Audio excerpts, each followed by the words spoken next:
Diwrnod cyffredin arall ydoedd. Dim byd arbennig, dim byd gwahanol, dim ond diwrnod cyffredin. Bobl cyffredin oeddem ninnau fugeiliaid. Dyna sy'n peri mwy o benbleth. Fugeiliaid cyffredin yn gweithio yn y meysydd, yn bwrw mlaen yn gwaith, heb fod yn drafferth i neb. Hynny, ni oedd y cyntaf i dderbyn y ffafr arbennig hon. Y rai cyntaf i wybod, y rai cyntaf i weld, y rai cyntaf i ddathlu, y rai cyntaf i ddweud.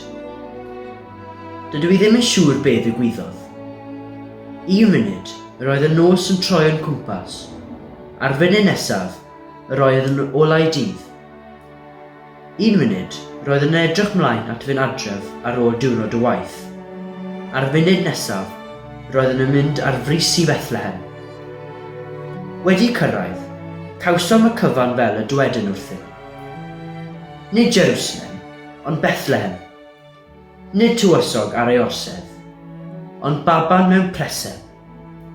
Ie, dywysodd Duw ddod atom ni ac ato chi, bobl cyffredin, yn y modd mwyaf cyffredin. Dyna i chi anghyffredin.